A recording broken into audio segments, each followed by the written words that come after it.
প্রতি বছর ডিসেম্বর মাসে আমরা একটু ছেলেমেয়ে নিয়ে ঘোরাঘুরি করে থাকি। ছেলেমেয়েদেরকে ঘোরানো হলো, নিজেরাও একটু ঘুরে নিলাম। রিফ্রেশমেন্টের একটা ব্যাপার আছে, তাই না? ঢাকায় এসেছিলাম ডাক্তার দেখাতে, কিন্তু আজ ডাক্তার নেই বলে আমরা পরিবার সহ সবাই মিলে একটু ঘোরাঘুরির উদ্দেশ্যে রওনা হয়ে গেলাম। যে চিন্তা সে কাজ। আমরা ঢাকা মিরপুর ১০ নম্বর থেকে উঠে গেলাম গাবতলী বাস স্ট্যান্ডের উদ্দেশ্যে। তারপর সেখান থেকে আমরা ঢাকা নাগরপুর নামে একটি বাসে উঠে গেলাম সাটুরিয়ার উদ্দেশ্যে। গাবতলী থেকে সাটুরিয়ার ভাড়া ৯০ থেকে ১০০ টাকা। আমরা যে ভ্যানে করে উঠেছি, এই ভ্যানটা হচ্ছে একটা খোলা ভ্যান। আর সাটুরিয়া থেকেই আমরা এই ভ্যানে করে বালিয়াটি জমিদার বাড়ি যাব। দেখতেই পাচ্ছেন কত সুন্দর কাচারি দেখা যাচ্ছে। শুনেছি এই সবগুলো ঘাটই জমিদার বাড়ির অংশ। আর প্রত্যেকটা জায়গায় জায়গায় অনেকগুলো ঘাট রয়েছে, যা গুণে শেষ করা যাবে না। বালিয়াটি জমিদার বাড়ি যাচ্ছি, সবাই মিলে দৃশ্যপট অবলোকন করছি। আশেপাশে স্কুল কলেজ সব কিছুই আছে, এখানে একটা সরকারি স্কুলও রয়েছে। তো ভ্যানে করে খুব মজা করে যাচ্ছি। আসলে মানিকগঞ্জের খোলা ভ্যানগুলো অনেক সুন্দর, বসতে খুব আরাম। আমার জীবনে এই প্রথম উঠলাম। দুই একটা অটোও দেখা যাচ্ছে ওদিকে যাচ্ছে। তো যে যেমন করে যেতে পারে যাচ্ছে। আর আমরা ঠিক জমিদার বাড়ির কোনায় চলে আসলাম। বালিয়াটি জমিদার বাড়ি। ঢাকা মানিকগঞ্জ বাংলাদেশের ঐতিহাসিক স্থাপনাগুলোর মধ্যে বালিয়াটি জমিদার বাড়ি একটি অনন্য ও গুরুত্বপূর্ণ নিদর্শন।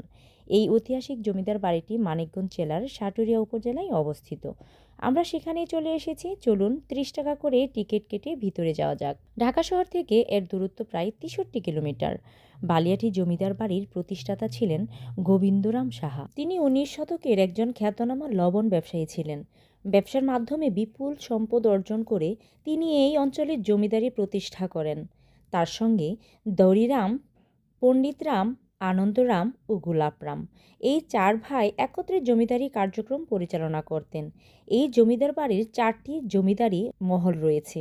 এই জমিদারির বিকাশ শুরু হয় ১৮ শতকের শেষ ভাগে এবং ১৯ শতকে একের পর এক ভবন নির্মাণের মাধ্যমে বালিয়াটি জমিদার বাড়ি পূর্ণতা লাভ করে ব্রিটিশ শাসনামলে। এই জমিদার বাড়ি ছিল এলাকার প্রশাসনিক, অর্থনৈতিক ও সামাজিক ক্ষমতার কেন্দ্র। বালিয়াটি জমিদার বাড়িটি নির্মিত হয়েছে প্রায় ৫.৮৮ একর জমির উপর। বুঝতেই পারছেন কত বড় জায়গা জুড়ে এই জমিদার বাড়িটি প্রতিষ্ঠিত হয়েছে। এখানে রয়েছে ৭টি প্রধান ভবন এবং প্রায় ২০০টিরও বেশি কক্ষ। শুনে বেশ চমকিত হলাম। এত সুন্দর বাড়িটি দেখে কী যে কল্পনা হচ্ছিল যে আমার যদি এরকম জমিদারি বাড়ি থাকতো। যাই হোক, একই ধরনের ৪টি বিশাল প্রবেশদ্বার, যার মধ্যে ৩টি প্রধান। প্রতিটি প্রবেশদ্বারের উপরে স্থাপনা করা হয়েছে সিংহের মূর্তি, যা জমিদারদের ক্ষমতা ও মর্যাদার প্রতীক। এই জমিদার বাড়ির স্থাপত্যে স্পষ্টভাবে দেখা যায় ইউরোপীয়, গ্রিক ও রোমান স্থাপত্য শৈলীর প্রভাব। এখানে রয়েছে বড় বড় স্তম্ভ, এত সুন্দর স্পাইরাল সিঁড়ি। এই সিঁড়িটা দেখে আমি চমকিত এবং বিমোহিত। আমার ছেলে তো এটার মধ্যে উঠে একদম বসেই পড়েছে। এবার দেখতেছে যে উপরে যাওয়া যায় কিনা। আসলে সবকটির ফটকই উপর থেকে বন্ধ। প্রত্যেকটি ভবনের ভেতর দিয়ে সরু রাস্তা রয়েছে। আমি আমার বোনেরা সবাই মিলে এই রাস্তা করে ভেতরের অংশে যাচ্ছি। আর ভেতরের অংশে কি আছে চলুন গিয়ে দেখি। চমৎকার দৃশ্যপট আপনাদের সামনে তুলে ধরবো। আমি আমার পায়ের জন্য খুব তাড়াহুড়া করে হাঁটতে পারছি না, তাও হাঁটছি। আর আজকে দিনের জন্য আমি ক্যামেরাম্যান, সবাইকে ভিডিও করে দিব আর বিস্কিট খাচ্ছি। সবাই দেখতে থাকুন। আসলে আমরা দেখতে দেখতে ভিতরে চলে এলাম। শিশু, ছাত্র সবার জন্য উন্মুক্ত এই জমিদার বাড়িটি এত সুন্দর, আসলে দেখলে মুগ্ধ না হয়ে পারা যায় না।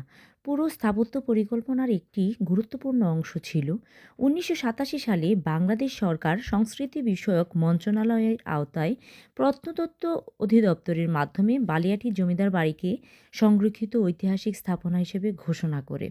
বর্তমানে প্রাসাদের একটি অংশে একটি জাদুঘর স্থাপন করা হয়েছে, যেখানে জমিদার পরিবারের ব্যবহৃত বিভিন্ন ঐতিহাসিক নিদর্শন সংরক্ষিত আছে। সেগুলো আপনারা ধীরে ধীরে দেখতে পারবেন। বালিয়াটি জমিদার বাড়ি শুধু একটি প্রাসাদ নয়, এটি বাংলাদেশের জমিদারি যুগের ইতিহাসের জীবন্ত সাক্ষী। এই ঐতিহাসিক স্থাপনা আমাদের অতীতকে জানতে এবং ঐতিহ্যকে সম্মান করতে শেখায়। এই পুরনো স্থাপনাগুলোর মাঝখান দিয়ে একটি সুন্দর প্রশস্ত রাস্তা গিয়েছে, আর রাস্তাগুলোর পাশ দিয়েই শোভাবর্ধন গাছ লাগানো। প্রাচীন শিল্পকর্মগুলো দেখে যে কেউ মুগ্ধ হবে, কারণ এত সুন্দর হাজার বছরের পুরনো যে স্থাপনাগুলো এখনও পর্যন্ত তার সাক্ষী হয়ে ইতিহাস বহন করছে। আর একটু সামনে হাতের বাম পাশে রয়েছে বড় একটি কূপ, যা খুবই গভীর এবং প্রশস্ত। আর এই কূপের পানি রান্নার কাজে ব্যবহৃত হতো। বর্তমানে তা বদ্ধ লোহার খাঁচা দিয়ে বন্দি। এই কূপের পাশে আরেকটি মাঝারি কূপ রয়েছে, যার পানিও রান্নার কাজে ব্যবহার হতো। আর একটা হল রয়েছে, রান্নাঘর, যা জ্যামিতিক আকারে নির্মিত। এই রান্নাঘরটি আজও সাক্ষী হয়ে দাঁড়িয়ে আছে ইতিহাসের পাতায়। রান্নাঘরের ইটগুলো কেমন নড়বড়ে হয়ে গেছে। শত হলেও আমরা মেয়ে মানুষ, রান্না হচ্ছে একটি শিল্পকর্ম। তৎকালীন জমিদার আমলে না জানি কত মজার মজার রান্না হতো এখানে, ভাবতেই ভালো লাগছে। এত মজবুত স্থাপনাগুলো এখনও ভূমিকম্প হয়েও ভবনগুলো টিকে আছে। আর পাশে রান্নাবান্না যারা করতো তাদের জন্য টয়লেটের ব্যবস্থা ছিল। পর্যটকদের জন্য রয়েছে ওয়াশরুমের সুব্যবস্থা। পুকুরের পাশ দিয়ে গাঁদা ফুলের বাগান রয়েছে, যা জানুয়ারিতে ফুটবে। আর এই দিঘিতে বর্ষাকালে পদ্ম ফোটে, খুবই সুন্দর, নান্দনিক হয়ে ওঠে। তো এখানকার পরিবেশ এত সুন্দর, দিঘির পাড়ে ঘাটে বসতেই মনে হচ্ছিল অনেক ভালো লাগছে। আর এখানে নারিকেল গাছ আছে একটি। সুন্দর করে লেখা আছে ৬ ঘাট বিশিষ্ট পুকুর। এটি মূলত ৭ ঘাট বিশিষ্ট পুকুর ছিল। পূর্ব পাশে একটি ঘাট নষ্ট হয়ে যাওয়ার কারণে অবশিষ্ট আছে। এছাড়া পুকুরের উত্তর পশ্চিম কোণে জোয়ার ভাটার পানি প্রবাহিত হবার জন্য একটি সুড়ঙ্গ চ্যানেল ছিল। বর্তমানে এটি বদ্ধ। যাই হোক, অনেক নাটকে এই ঘাটটি আমি দেখেছি। আর বালিয়াটির জমিদার বাড়িতে আর কখনো আসা হয়নি, তারপরেও নতুন এই জীবনে প্রথম এসে এত ভালো লাগছে, খুব সুন্দর লাগছে, আমার ছেলে মেয়েদেরও অনেক ভালো লাগছে। তো এখানে অনেক মাছ আছে, আর এই দিঘির মাছ নাকি অনেক সুস্বাদু। তো এখান থেকে যে ৭টি ঘাট আছে, ৭ ঘাটে রানীরা এখানে গোসল করত। তো এখান থেকে সামনে দেখা যাচ্ছে অনেকগুলো হামামখানা। গোসল করার পর ওখানে গোসলখানায় হয়তোবা চেঞ্জ করা হতো। আর এখানে কসমস ফুলের বাগানটি খুবই সুন্দর লেগেছে আমার কাছে, খুব সুন্দর। আর এই প্রথম আমি কসমস ফুলের একটি বাগান দেখলাম। তো এই কসমস ফুল আমাদের নরসিংদী নাগরিয়া কান্দিতেও বাগান করা হয়েছে, কিন্তু এমনভাবে ওইটা ফুটেনি। এটা খুব সুন্দর, একসাথে ফুলগুলো ফুটে আছে, মনে হচ্ছে আর্টিফিশিয়াল ফুলগুলো। তো অলি যেমন ফুলে ফুলে উড়ে, তো ঠিক তেমনই আমাদের চোখগুলো এই ফুলের মধ্যেই ছিল। তো ফার্স্টে ফুলগুলো দেখে আমি আর্টিফিশিয়ালি মনে করেছিলাম। চমৎকার ফুলগুলো, নান্দনিক সৌন্দর্যের অধিকারী। আর এই পুকুর পাড় মানে দিঘির পাড়টাকে এই ফুলগুলো আরও মুগ্ধ করেছে, আরও ফুটিয়ে তুলেছে। তো আমরা অনেকক্ষণই এই দিঘির সামনে কাটিয়েছি। শুনেছি বর্ষাকালে এর সৌন্দর্য দ্বিগুণ হয়ে যায়, কারণ বর্ষাকালে পদ্ম ফুটে। আর এখানে অনেক শুটিং স্পট হিসেবে অনেকে শুটিং করতে আসে এখানে। খুবই সুন্দর, চমৎকার। যাই হোক, এর সৌন্দর্য বলে বোঝাতে পারবো না। আমাদের আরেক রানী সিঁড়ি দিয়ে নেমে সে মনে হয় গোসল করতে যাচ্ছে। এই রানীকে মানাচ্ছে এখানে পুকুরে, বেশ খুব সুন্দর লাগছে এই ঘাটে। যাই হোক, অনেক মজা করলাম, এই সৌন্দর্য অবলোকন করলাম। আমার মেয়ে তো মহা খুশি। আমরা এসেছি জমিদার বাড়ি। আশপাশটা দেখাও। আশপাশ অনেক সুন্দর। আশপাশটা দেখাও। আশপাশ, তুমি ওদিকে যাও। আসলে বাংলাদেশের মধ্যে অনেক প্রত্নতাত্ত্বিক নিদর্শন রয়েছে, অনেক স্থাপনা রয়েছে, যা আমাদের এখনও চোখের অন্তরালে, এখনও চোখে দেখা হয়নি। তবে আল্লাহর কাছে প্রার্থনা করি যেন আমি আমার ছেলে মেয়েদেরকে নিয়ে সব স্থাপনাগুলো ঘুরে ঘুরে দেখতে পারি। আসলে এই দেশ আমার, আপনার, সকলের। আমাদের সকলের উচিত দেশকে ভালোবাসার মধ্যে অনেক সার্থকতা আছে, তাই দেশকে ভালোবাসার এবং এই দেশকে ঘুরে ঘুরে দেখার। দিঘির পাড়টা আরও রঙিন হয়ে উঠেছে যেন আমাদের সবার জন্য। এখানে এত সুন্দর হাম্মামখানা আর টয়লেট ছিল, আসলে আমি বুঝতেই পারিনি এই ভবনগুলো কিসের। তো উপরে উঠে গিয়ে দেখতে এগুলো হচ্ছে সবই টয়লেট, আর এগুলো হচ্ছে যে মহলের ভিতরের অংশ। যাই হোক, অনেক না জানা ইতিহাস আছে এখানে, যা এখনও জানি না।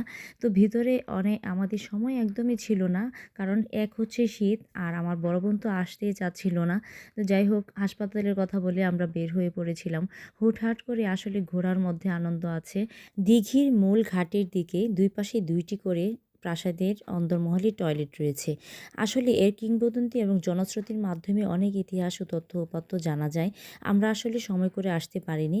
এখানে হচ্ছে বিশাল একটি বাগান, আর বাগানের পাশে হচ্ছে 2টা বড় বড় কূপ। আর এই কূপগুলো হয়তোবা দিঘির সাথে প্রবাহিত হতো। বর্তমানে একটি বদ্ধ লোহার খাঁচায় বন্দি আছে।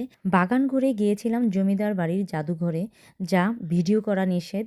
জাদুঘরে ওঠানামার জন্য কাঠের কারুকার্য খচিত একটি সিঁড়ি রয়েছে আর নিচতলায় রয়েছে অনেকগুলো সিন্দুক যা ভারী মেটাল দিয়ে তৈরি। আর এই সিন্দুকগুলো প্রমাণ করে দেয় যে জমিদারের অর্থ সংরক্ষণের জন্য ব্যবহৃত হতো। আর জমিদারগুলোর প্রাসাদগুলোর মধ্যে রয়েছে প্রশস্ত বারান্দা, লোহার বিম, মেঝেতে মোজাইক ও রঙিন টাইলস, জানালায় রঙিন কাচ, ভেতরের কক্ষে বড় আকারের বেলজিয়াম আয়না, ঝাড়বাতি ও নান্দনিক কাঠের কাজ। এসবই তখনকার জমিদারদের বিলাসী ও অভিজাত্যপূর্ণ জীবনযাত্রার পরিচয় বহন করে। কবি বলেছিলেন, যেতে নাহি দেব হায়, তবু যেতে দিতে হয়, তবু চলে যায়। এবার বিদায়ের পালা, বুঝতেই পারছেন। সবাই একসাথে হয়েছি, আনন্দ করেছি, মজা করেছি। এবার বিদায় নেব। একবার বের হয়ে গেলে আবার যেতে হবে টিকিট করে। তাই চিন্তা ভাবনা করেই বের হতে হবে। এটা একটা পিকনিক স্পটও বটে। আপনারা ইচ্ছে করলেই বাসা থেকে খাবার, পানি এবং অন্যান্য খাবার নিয়ে আসতে পারেন অনায়াসেই। আর আমরা বাইরে থেকে প্রচণ্ড খিদা লেগেছে, তাই এই মামা একটা খুব সুন্দর করে গুলগুলা বানাচ্ছিলেন। আমি প্রথম ভেবেছিলাম এগুলা গুলগুলা, পরে শুনি এগুলো হচ্ছে সিঙ্গারা। আসলে এগুলো আটা দিয়ে তৈরি করেছে। প্রথমে বুঝতে পারিনি, তবে খুবই মজার না লাগলেও খিদায় খেয়ে ফেলেছি। কি আর করব, বাইরের কারুকার্য খচিত এত সুন্দর নান্দনিক বারান্দার ডিজাইন দেখে তো আমি মুগ্ধ হয়েছি। খুবই সুন্দর, প্রাচীন শিল্পকর্ম দেখে অবাক। কি নিপুণ কারুকার্য! যাই হোক, বিদায়ের পালায় আমরা সবাই চলে যাচ্ছি এখান থেকে। এর জন্য কিছু খাবারের সন্ধানে ঘুরছিলাম। কোথায় কি আছে তাও ভালো করে জানি না। তো মানিকগঞ্জের মানুষ শুনেছি অনেক ভালো। সবাই ভালো থাকবেন। সেই সাথে বিদায়। আল্লাহ হাফেজ। নতুন ব্লগে দেখা